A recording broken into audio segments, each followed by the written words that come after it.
Mitchell, thank you for joining me on episode 2 of Scaling Your Business. Thanks a million for having me, Rian. Yeah, it's great to have you. For those listening, Mitchell is the CEO of xWave Technology, formerly the MD of Kantar Media and Independent Media Group, if I've got that correct. Head of Innovation with Independent News and Media. There we go. Head of Innovation. Well, you've got some track record and CV, so I'm really looking forward to this episode. As with all the other episodes, both past and future episodes, we picked 3 or 4 of the 13 blind spots that can hold back an otherwise healthy business. The 4 that we're focusing in on today are hiring, accountability, lead generation, and sharing your vision. So we'll jump straight into hiring. Mitchell, you've just hired your first software engineer. Can you kind of talk me through some of the concerns with both the you had a decision to make whether it was remote or local, and which one did you go with, and what pushed you towards that one? Yeah, so it's great. We've hired our first other employee other than myself, so it's always a milestone for a fledgling business. And I suppose the approach that I would generally take to leadership, would be one of complete trust in my teams. If they need to take time off to go to the dentist or look after a sick child, whatever that might be, you just go do it. For me, their personal lives are and always should take precedence over their work lives.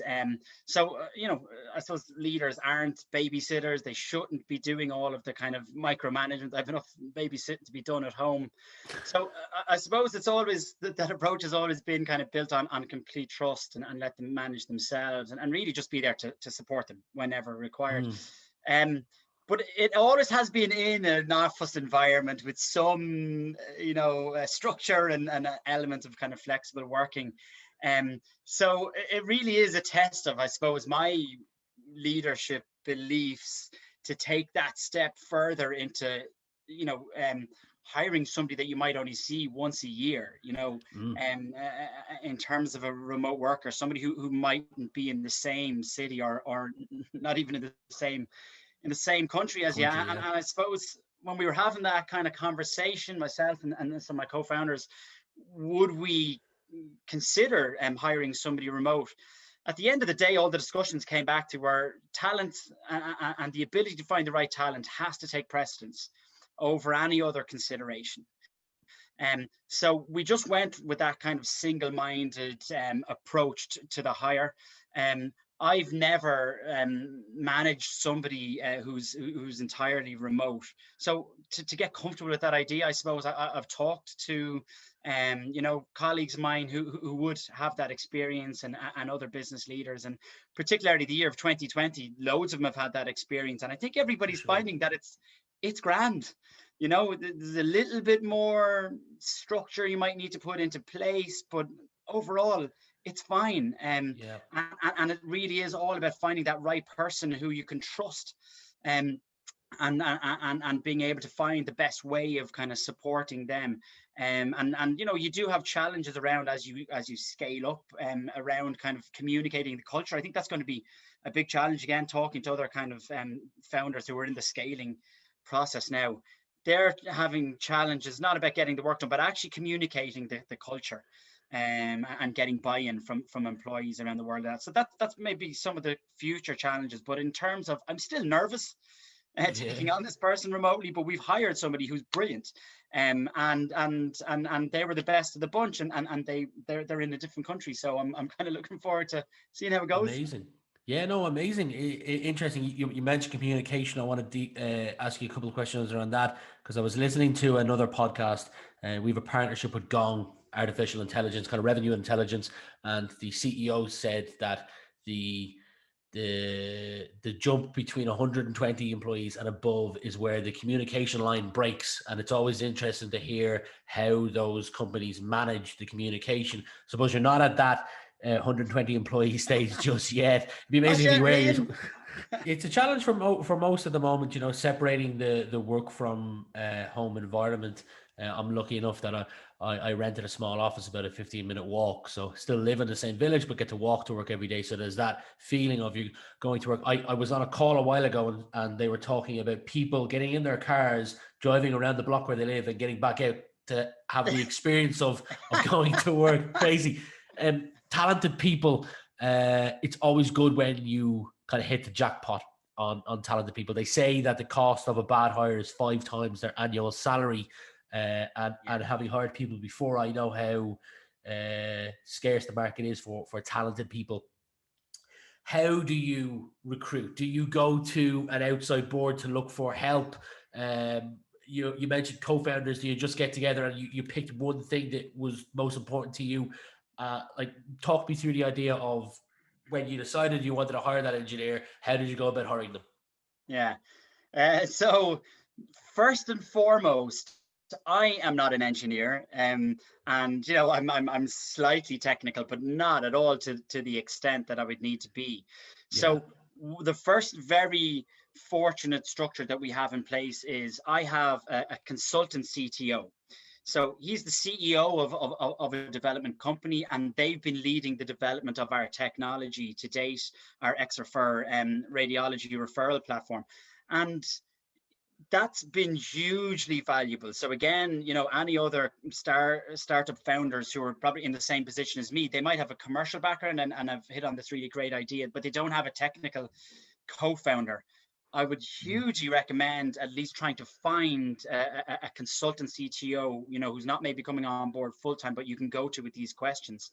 So really, our process for this engineering hire was that he and his team ran the first 2 rounds of the interviews and really dug deep into the technical qualifications of the candidates. And by the way, we also used a recruiter to find and source the people we need, and not always an option. Of course, that comes with the between 10 and 20% premium on the person that you hire. So you can't always afford that. I completely get that. But just for this particular, I've got a relatively strong network across sales and marketing and client services, not necessarily in engineering. So we use the agency to source the talent. We use our consultant CTO and his team then to kind of whittle down the candidates into a smaller pool based on the required technical expertise. And that was done in a very formal structure and scoring sheets and all the questions done out. And then the last interview was with me. I mean, I'm not a big believer in a 7-stage interview process. I think I don't know how well can you really get to know somebody or across that. And really, again, from a startup perspective, I don't have time or resources to put into a 7-stage process. So 3 for me is the max. And really that last interview with me then is all around the cultural fit. And what I'm trying to do is identify somebody not necessarily with the most relevant experience and particularly sectoral experience, but actually somebody with the greatest potential to quickly grasp new things and grow, and people who've been able to demonstrate that. And an example is myself. So you've given my CV at the start, which is great. And it's been primarily in digital consultancy and advertising and media and research. I'm now working in healthcare, and I'm not afraid to admit I know nothing about healthcare. Like when I started off, I'm very fortunate. I've never spent much time in hospitals, neither much of my family. So a lot of this was very, very new to me. So I've had to learn quickly. So I wouldn't expect of the people that I'm hiring them to have amazing experience in the sector that I'm in. But I would like to have seen in their track records that ability to learn quickly. Because actually it would be great if they are bringing fresh ideas from outside industries into this industry to kind of help solve problems. So that last interview with me is that cultural fit, and have they demonstrated the ability to learn quickly? And a big one, are they sound? It's for me, it's an absolute clincher. Are they sound? Can you get on well with them? Yeah, fingers crossed. Well, that's definitely a deal breaker, and that you can tell from chatting to someone relatively fast. You mentioned your stage of the interview, the final stage of cultural fit. Is that a good feeling? Is there any psychometric test behind that? Is it you're doing a deep dive on their LinkedIn? Talk me through like how you tick that box in your head, go, yeah, this person's moved to that stage. Now I'm gonna make sure they're sound. Yeah, yeah.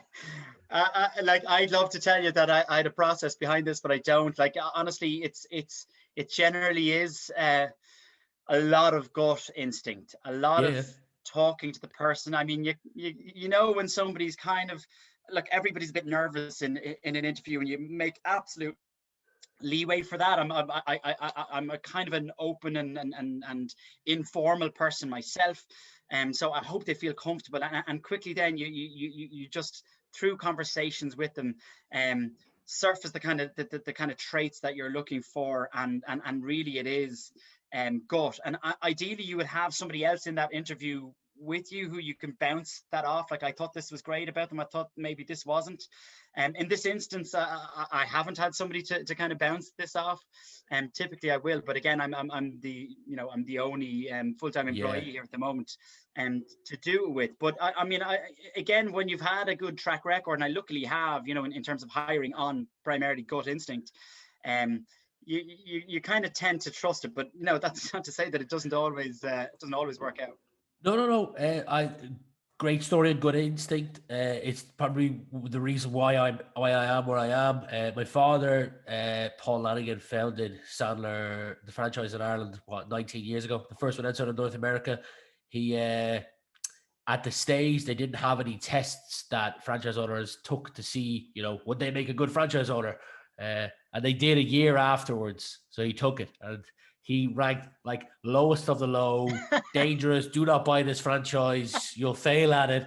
And he's been probably the most successful one in all of EMEA. So again, that gut feeling, just going for it, sometimes is the right thing to do. And Yeah. again, backed up with experience and everything. Don't just come out of the womb and say, I want that, all cards on black, Yeah, Um, it's a really good point, because I'm a huge believer. A lot of my background is in innovation, and you don't get innovation without diversity of thought and ideas.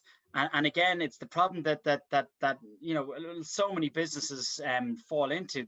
They just hire people like them, oh and yeah. because you like them, a lot of that is the soundness. Hey, you're like me. You're sound. I'm sound. It's great.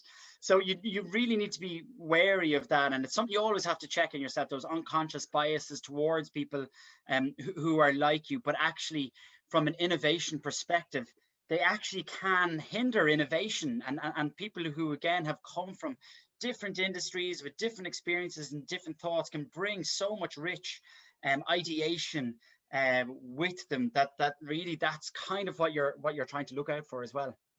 Couldn't agree more. So a lot of companies do a good job in the hiring stage. Um, and then onboarding comes and it's kind of just, here's your computer, go do your thing. What do the first 30, 60, 90 days look like for when you bring someone on? Obviously, slightly different conversation this time this year than last year because it's remote and they're in a different country. But you mentioned support being a big part of that, so I'm just curious to tap into, what does it look like for that hire? In terms of being able to kind of um, onboard somebody who's working remotely, and particularly when you're a small business, so we don't have any of those gift boxes to give to any of the new staff or anything like that. Really, it's important around that kind of communication piece. So I Mm, don't have any formalized 30, 60, 90-day yeah. structure within which to onboard somebody new. It's probably something that I should put into place. And from a startup perspective, and when you're quite small, you can maybe get away with that, but really you need those formalized structures in place when you're scaling. And now all of a sudden you don't have time to do the individualized piece, and you really wish that you had a framework, but you're so busy it's too late to retrospectively put a framework into place.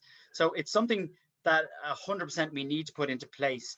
But to date, all of our focus, and my focus as a founder, it's on the product development, it's on the sales, getting that first sale in, it's on the getting the financing in. And it's hard to kind of take up your head and look around and realize that you need to put these structures into place, because hopefully in 6-9 months we're going to start getting swamped, and we're going to need to start hiring people not in ones and twos but in tens. and will be really grateful for the process into place there. So at the moment, we do with our new hire, they're going to be doing a daily stand-up with our existing CTO. And eventually just until they get up onto their feet, and then obviously I'll be taking them more underneath my wing. But I think it's a really good question, particularly for a startup who probably wouldn't even think about doing it because it's only one person or two people. But you need to get those processes into place early, because hopefully you're going to be successful, and when you're successful, your growing pains are going to require a framework and an onboarding framework. Yeah, for sure. Well, let's jump on to lead generation. Sales are probably the most important part of the business. They keep things afloat. So you've identified your buyer persona to me. They always say that the first sale can be the hardest sale. So can you talk me through your strategy for winning that first sale? Having never been in the industry of healthcare entirely before, this is something I'm interested in. Was it referral, cold call, email, networking? Talk me through it. Yeah, a very good and very timely question, because we've just confirmed that we have our first live deployment of our platform in an Irish hospital next month. So we are delighted about that. It's been about 6 months from writing the first line of code on the platform itself to getting our first sale, which that's impressive. In my experience, it's kind of slow, but actually in healthcare, that is impressive. I'm learning.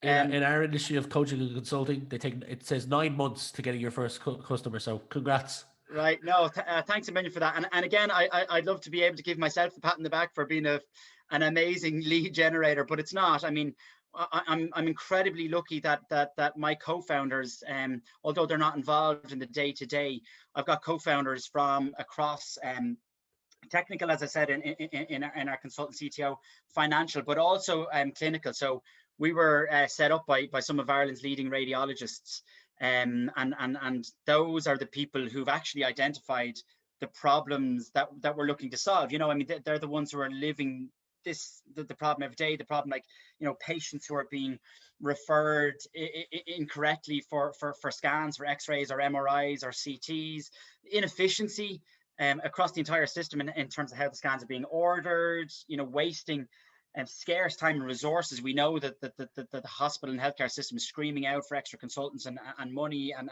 there's no need to actually squander what's already there. And masses of needless paperwork and the data insecurity that comes with that. So those are the problems that they've recognized. They've hired me to come in and try and solve those problems with them. But by having that network in place, that's really what's helped us get this kind of first engagement on board, and probably our first few engagements on board. So through that network, they've been able to make some warm introductions to key decision makers in hospitals, and they've been able to let me know like what the go-to-market looks like, who are the key influencers within a hospital, which is a complex organization that you need to talk to. But even still, with that initial introduction, you'll have somebody on your side probably within the hospital, but you still need to convince and make a case to tons of other people within the organization, the hospital consultants and doctors, the administrators, IT, procurement, eventually the C-suite, the CEO, the CFO. So it's a complex process, as I'm sure you know yourself. So the warm introductions are absolutely vital getting you in there. Were for us, sorry, not for everybody, were for us. And then it's up to you to try and kind of know what the pinch points and the pain points for all of those other players in your customer business are, and how to actually get those solutions that you're bringing to each of those pain points are. So I mean, you'd want to have obviously a solution that makes them all happy. Luckily enough, we do. Well, there's more evidence that from industry to industry that multi-threading is incredibly important, and not just to solely reliant on one thing. Usually at this stage of the interview, from my previous two interviews, I've been chatting to people who grew up in the industry. So for example, Pierce Dargan, his family owned the Kildare stud farm, and he got into the equine industry from a very young age, has a huge passion for it. You're in an area that you say you didn't really know much about. What got you into it? It's a great question. So I've spent a lot of my time. I started off as a consultant and digital strategy and digital marketing consulting, and I really loved it. I had a great passion for, particularly working with businesses in social enterprise and in arts, and in health and social care, particular. So I suppose I moved on to advertising, digital media. I loved it. I had a great time there, and such interesting technologies and brilliant people. But I kind of got to a point that I suppose, felt like I wanted to go back to a place where I felt like I was having a more meaningful, positive impact on society at large, without wanting to denigrate anybody else's work. But for me, I wanted to do something that I felt was more directly impacting positively on society. And so actually this opportunity came to me through a common connection with one of the radiological founders, and asked, and I suppose I was very honest with him at the start. I said, look, I really know nothing about the healthcare sector. I'm not going to be able to bring a network. And they're like, look, we have that. We want somebody who's going to come in and drive this forward from a commercial and marketing structural point of view, and we'll support you on the clinical side. And when I started taking a delve into the technology that's at play at the moment in healthcare, I just saw a huge opportunity. It's really not great, and the opportunities there, particularly for cloud deployments, are immense. So I got really excited about that, and I've loved every minute of it. Like, a startup founder it's a roller coaster. Your emotions are all over the place, and you really have to work hard to regulate your disappointment. They can seem like crushing blows, like a small bit of bad news, can have you kind of lying down, pinching your nose, looking at the ceiling, and the next day you're up on top of the world again. So you need to work hard on kind of regulating your emotions. But it's brilliant. I am in a place now that combines that kind of positive impact on society by improving patient outcomes, by making sure they get the best test first, and also a really interesting space in technology and the application of AI and machine learning to kind of really improve for us the radiology workflow.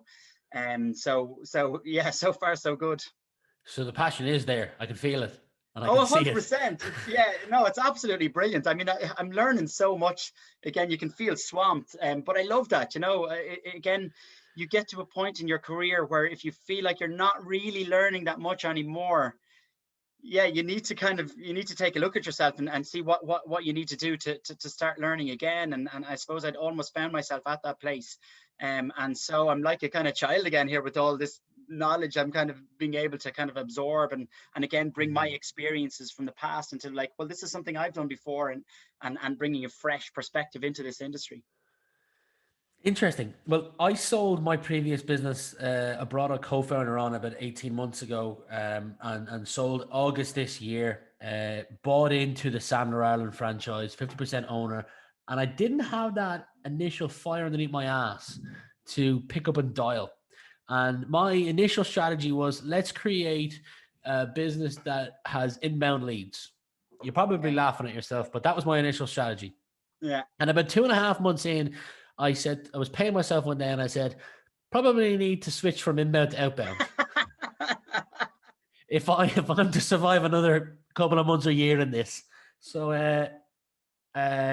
it's a tricky one, because you're right. Like, ideally you'd have inbound leads, because the leads are warmer, and there's less resource need to be spent on kind of sales, and you're switching your focus to more of a kind of a providing excellent client service. But you need to be able to initially use the outbound approach to be able to bring in those customers that you can absolutely delight to within an inch of their lives, and show that you are by far the best at what you do with these huge impactful results. And that's really where a lot of your inbound marketing is great, and this kind of stuff, the podcast is great, but you need to have those like case studies and show, look, nobody else can do this. So I'm not out there in a competitive market with my outbound approach. I'm sitting back here because I know I'm amazing, and I know I'll have a huge impact on your business. So couldn't agree more.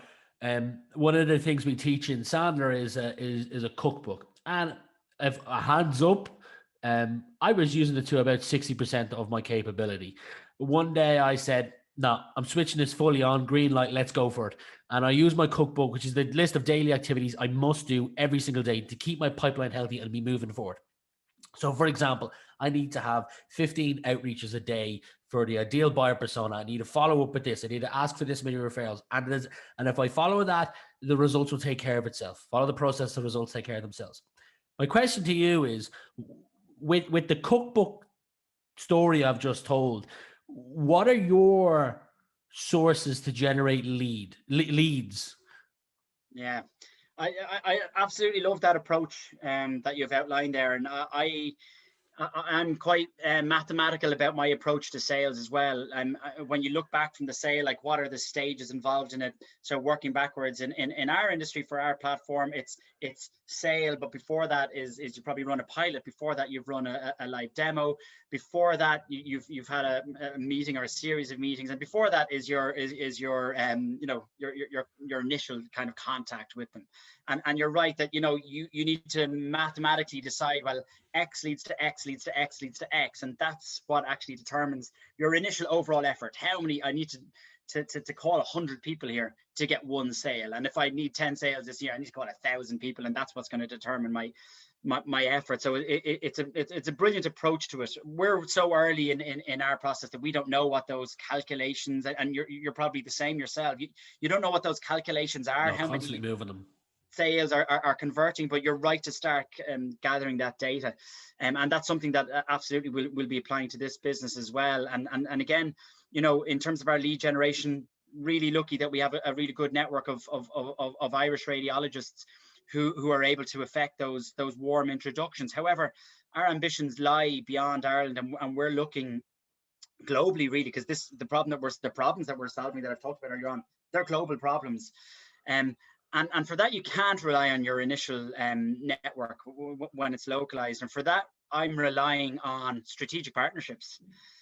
So, for example, we have an important strategic partnership with the European Society of Radiologists. They're the largest radiological society in the world, and we fit very much with their kind of vision around value-based radiology and providing better patient outcomes by getting this best test first approach. So we've a lot of kind of coherence in our joint approach to it, and so they have a huge network that hopefully we're going to be able to kind of leverage off. And then looking at other kind of tech vendors where you're able to provide something that they don't necessarily have, that absolutely complements and what they're providing, that you might have even seen as a competitor at the start. When you're doing your competitor review, you're like, well, actually, how do I turn this competitor into a collaborator? Like, is there something I can provide for them?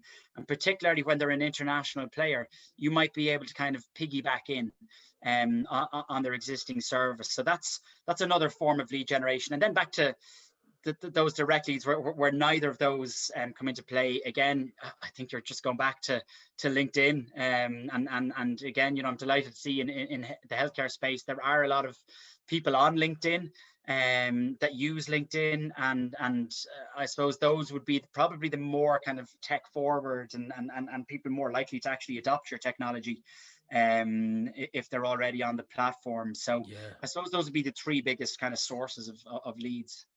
Partnerships being one of them is something that I'm seeing more and more and more of. I don't know whether I was blind to it, but certainly in 2020, I've seen more companies focus on or give partnerships a bigger priority, especially in our own. I know that we've announced 3 or 4 partnerships this year, whereas in previous years, you might have announced 3, 4 in a decade. So there must be something out there that everyone's realizes the value in good partnerships. Not all partnerships are going to be successful, but yeah. So your vision. Every founder who I've talked to wants to take their company to that level of excellence. What they want to do and when they get there, I don't know. But I'd like to ask you, what's your big picture vision for your company, xWave Technologies? So you'd be surprised to hear that, again, as an ex-strategist and marketer, I haven't actually written down like a vision statement. And to be honest with you, I'm not too into these kind of big nebulous, like obviously, we're not here to kind of elevate the consciousness of the world, or whatever Adam Newman's one was for WeWork. You know, I'm more focused on, yes, something that's future looking and ambitious, but actually something that's quite tangible, and quite clear. So I suppose for us, it's not necessarily a vision, but it's that approach, that obsession with best test first. And because the biggest problem that we're looking to solve, beyond all of the kind of inefficiencies and the lack of digital, and the ensuing data, that comes with the application of digital platforms, for us the big problem is that about 30 to 50% of radiology referrals that are sent are actually inappropriate for the diagnosis of that patient. And so it's a huge problem. So we want to ensure that patient gets referred for the best test at exactly the right time for them. So it's not necessarily a vision, but it's certainly a kind of an ambition that guides everything that we do, and all the conversations that we have around the kind of product pipeline that we're looking to build out over the next couple of years, all focus on that as the very, very core essence of what we do and what we're bringing to the healthcare system. So I suppose that's the best answer that I can give you. I might need to come up with something No, I a love little it. bit more. I love it. Your guiding North Star is just making sure that your customers have the best product for them at that particular time. I think so, because again, I mean, we have to be honest with ourselves. The world shifts so often, you know, and somebody, you know, it is very hard, and fair play to the people who do it. They're amazing. But, you know, taking these big risks is something that might or might not happen in 30 years time is all well and good. But I'd rather myself look, you know, kind of 5 years max down the line, and go, okay, what does that actually look like, and how can we affect real change, given that our kind of mantra of best test first? What does that actually look like? Rather than going for the huge picture stuff, which I'm not saying is wrong. It's not for me. No. It's again interesting because I've got my own personal goals that I want to achieve. Very hard for me to say where I'll be in 5 years' time because I don't have any kids now, but hoping to have kids in 5 years' time. So again, life will change. And for me, I focus on each quarter. I focus on, here's how much money I need to make, 3 months from now. So what do I need to do now to make sure I make that? And I 3 things at a time. Interesting because I was banging my head off the wall of a plane coming back from America about a year ago when a colleague said to me, he's probably in his late 50s and he wants to retire at 65, and he knows where he wants to retire, southern France. He knows what the size of house he wants, and he's worked back by month, by week, and by day exactly what he needs to do. And to me, I'd find that so boring, just going, this is exactly what I have to do. So I get like, I like enjoying the process of it as well. So curious to see where you stood on that end of the spectrum. Yeah, as I said, I suppose I do take a like talking about the sales process, the mathematical approach to the sales process, but you need to leave a bit of mystery in there. You know, you need to leave those those little gaps to be creative, to be innovative. I mean, you know, I would say probably 10 years ago, I would definitely have set myself up to be a kind of an MD or a CEO by the age of 40. I would love to have done it. I really love working with people and kind of seeing them grow and develop and prosper. I love that. So that's why. But I wouldn't have had a clue that I'd be doing it in healthcare, you know. So I do think you need to have a relatively good idea, but I think, you know, if I'd taken that really, really kind of minute and micro approach to it, you probably might have shut off other avenues or opportunities that don't necessarily fit with your life thesis that might actually end up turning into something better. Yeah, well said. Jumping on to the last part of this, accountability. You're a startup founder. How do you evaluate whether your performance has met the expectations you've set out, whether for yourself or employees? Do you have a coach you go to? Do you set aside certain time of the month? Do you have someone to share it with? Do you go for dinner with someone and just share? Like, what is it for you? Nothing formal in place yet. I probably should. Again, these are good questions because they're giving me good ideas about what I probably should be doing. So I think, look, my accountability from a business perspective initially at the moment is to my shareholders in the business and to my co-founders. And again, I'm lucky that we have co-founders from technical, finance, clinical that I can go to for advice about anything. I haven't really gone to them yet about like, look, tell me how I'm doing. I just hope that they think that I'm great, but they mightn't. I suppose it takes a bit of courage, but you need it to be done. And as we start onboarding customers, you know, that's who I'm going to be accountable to our customers and to their patients. And again, you're probably, you know, more likely to get some good feedback, whether good or bad, from those guys. So, you know, it is important, particularly over the last year. I've been stuck in my attic, you know, on my own. My original plan when I took on this role is it's great. I'll be out in hospitals. I'll be talking to doctors, to administrators in hospitals. I'll be learning how the whole thing works, and that was all completely wiped out. So you really do need to get that, like, talk to other people, as many people as you can. And with that, you know, I have picked up the phone and cold called or on LinkedIn, like cold messaged other founders, particularly founders working in this space and other business leaders working in healthcare. And Irish people are so brilliant at giving their time and advice, and are really altruistic. I expect nothing back for this, but I'm really happy to help you because I feel your pain. I was there a year ago, 2 years ago, 5 years ago, and there's no, you know, pulling up the ladder behind them. And really those advice sessions have been some of the best in terms of building my resilience and reining in kind of my emotional reaction to everything. You know, they've said that they'll always tell you, like, the worst, like, the bad stuff feels like the worst thing in the world, but it's not, you know, and you need to tell yourself that, and you'll be looking back laughing at it in a couple of days. So just following in their footsteps with their kind of advice has been hugely beneficial to me, not just from like understanding the market, but from that, like, other people's experiences as a founder, and learning to be more resilient and have more belief in yourself and not take those knocks. So that's been great. And look, I look forward to kind of paying that forward myself, you know, down the line, and hopefully I'll be able to kind of share my experiences with other people as well. There's a ton of great people out there on the scene, especially in Ireland, that are willing to give time, and you being one of them, giving an hour of your time today to this. So I thank you for two reasons: one, for joining me today, and two, tip of the hat for going out there and doing this, especially in 2020. That's brave, and I respect that. I do, you know.